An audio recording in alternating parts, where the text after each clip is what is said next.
হ্যাঁ, এটাই আমাদের সেই শেষ যুগ যেখানে ছেলে মেয়ে পার্থক্য খুঁজতে গেলে খুঁজে পাবেন না। এক্সাক্ট ছেলে কোনটা আর মেয়ে কোনটা এটা কিছুদিন গেলে আপনি বুঝতেও পারবেন। এবার গাইজ, আজকের ভিডিওটি একটি অশ্লীল বেহায়া বড় আপুকে নিয়ে। দেখেন, আমার ভিডিওতে আমি এরকম ভাবে কাউকে চড়াভাবে বেহায়া বলি না, বাট এই আপুর ক্ষেত্রে আমারে বলতে হচ্ছে। আচ্ছা, এই আপুটার অঙ্গভঙ্গি দেখে কি আপনার কোনো দিক দিয়ে মনে হচ্ছে যে একজন মেয়ের আচরণ এরকম হতে পারে? একজন মেয়ে হয়েও নিজের ভিতরে এতটা স্বাধীনতা বোধ তৈরি করে নিয়েছে, একজন মেয়ে হয়ে একজন ছেলের সাথে সে নিজেকে কম্পেয়ার করার চেষ্টা করে। দেখেন, আপনি মানেন আর না মানেন, এই সকল মেয়েরাই ভবিষ্যৎ প্রজন্মের ধ্বংসের কারণ। এই ধরনের মেয়েরা নিজের শার্ট প্যান্ট টি শার্ট পরে নিজেকে স্ট্যান্ডার্ড প্রমাণ করার প্রতিযোগিতায় নেমেছে। আজকের এই আপুটার এই নোংরা প্রতিযোগিতা আমাদের ভবিষ্যতে মা বোনের উপরে কতটা ইফেক্ট ফেলবে এটা আমাদের ধারণার মধ্যেও না। হ্যাঁ, সে নিজে একজন বেহায়া, তার এই নোংরা বিষয়গুলো যদি সে ঘরের মধ্যে রাখতো সেখানে আমার কোনো মাথা ব্যথা ছিল না, কিন্তু সে খারাপ কাজ করতেছে এবং সে এমন ভাবে সবার সামনে প্রেজেন্ট হচ্ছে তার করা খারাপ কাজ দেখে অন্যজন ইন্সপায়ার হয়ে যাচ্ছে। দেখেন ভাই, আপনি মানেন আর না মানেন, বাংলাদেশের বেশিরভাগ মানুষের দেখেই বেশিরভাগ কাজকর্ম করে, আর এরা সবার সামনে নিজেকে এমন ভাবে প্রেজেন্ট করতেছে যেন তার অশ্লীল অঙ্গভঙ্গি একেবারে নরমাল একটা বিষয়। আর আমরা এই বিষয়গুলোকে পুরোপুরি ভাবে নরমালাইজ ভাবে মানায় নিচ্ছি, বিকজ নরমালাইজ ভাবে যদি মানায় না নিতাম তাহলে ভিডিওটা হয়তো বা আমার অবধি পুষতো না। দেখেন, এরা নিজেকে কি মনে করে চলাফেরা করে এই বিষয়টা আমার জানা নাই, কিন্তু এদের মাইন্ডসেটে একটা কথা খুব ভালো মতো গেঁথে গেছে, সমাজের লোকজন কে কি বলতেছে এইটা দেখার সময় আছে। এই একটা মাইন্ডসেট নিয়ে এরা সব সময় চলাফেরা করে। দেখেন, সমাজের লোকজন আপনাদেরকে নিয়ে ভালো খারাপ মন্তব্য করতেছে, এই বিষয়গুলো যদি আপনার ভিতরে বাধা নাও দেয়, আপনার নিজের নোংরা বিষয়বস্তুগুলো আপনার নিজের কাছে রেখে নিজেকেই প্রশ্ন করে দেখেন, আপনি একজন মেয়ে হয়ে আপনার শরীরের বিভিন্ন পার্ট অন্য ছেলেদেরকে যে দেখিয়ে বেড়াচ্ছেন, নিজের ইজ্জত হেফাজত করতেছেন না, নিজের লজ্জাঙ্গ মানুষের সামনে তুলে ধরতেছেন, এটা আসলে আপনার কাছে কতটুকু সম্মানীয় বিষয় আপনি নিজের কাছে প্রশ্ন করে দেখবেন। আপনি যখন ঠান্ডা মাথায় আপনার সুস্থ মস্তিষ্ক দিয়ে এগুলো বিষয় চিন্তা করে দেখবেন, তখন দেখবেন আপনার বিবেকের কাছে আপনি হেরে গেছেন। সমাজের লোক কে কি বলতেছে এটা অনেক দূরের কথা, কিন্তু আফসোসজনক বিষয় আপনি কোনো সময় আপনার নোংরামো বিষয় নিয়ে এরকম ভাবে ভেবেই দেখেননি।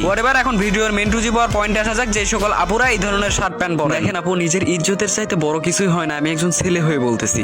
আপনি নিজে একবার হইলেও ভেবে দেখবেন, ধরেন একদিকে কিছু টাকা আর সামান্য ফেম, আর আরেক দিকে আপনার ইজ্জত রাখা আছে, আপনি কোনটা চুজ করবেন? নিশ্চয়ই আপনার ইজ্জতই আপনি চুজ করবেন। তাহলে ইজ্জতের থেকে বড় কিভাবে আপনার ফেম এবং কিছু টাকা? আপনার এই সামান্য ফেম দিয়ে আপনি কি করবেন, কি লাভ? আর যে সকল আপুরা শার্ট প্যান্ট পরে রাস্তায় বের হন, আপু একবারও কি ভেবে দেখলেন একজন ছেলে আপনার দিকে খারাপ নজরে না তাকাইতে চাইলেও আপনার দিকে তাকাইলেই খারাপ দিকে নজর চলে যাবে। একজন ছেলে আপনার দিকে একবার তাকিয়ে আপনার ইজ্জতটা দেখে ফেললো, আপনার কাছে এই বিষয়টা কি খুবই সম্মানজনক? আসলে আপনারা কেন এই ধরনের নোংরা প্রচলন চালু করতেছেন এই বিষয়টা আমার মাথায় ধরে না। এবার সবশেষে আপনি নিজের দিকে তাকিয়ে দেখবেন শূন্য একটা অবস্থানে আপনি বসবাস করতেছেন, যেখানে আপনি রং তামাশা নিয়ে মগ্ন আছেন। বাস্তবতা নিয়ে একটু চিন্তা করুন, একবার হইলেও চিন্তা করে দেখবেন মানুষ কতটা নিম্ন পর্যায়ে গেলে এই ধরনের নোংরা কাজকর্ম করে বেড়ায়। আপনি বিশ্বাস করেন কোনোই লাভ নেই। এবার দিন শেষে আল্লাহ তাআলা আপনাদের বোঝার তৌফিক দান করুন। এন্ড এই ছিল আজকের ভিডিওটি সম্পর্কে আপনাদের কি মতামত অবশ্যই কমেন্ট সেকশন ফাঁকা আছে, জানিয়ে দিবেন। সবাই ভালো থাকবেন, সুস্থ থাকবেন, আল্লাহ হাফেজ। দেখা হচ্ছে নেক্সট কোনো ভিডিওতে। টিল দেন, বাই বাই, আসসালামু আলাইকুম।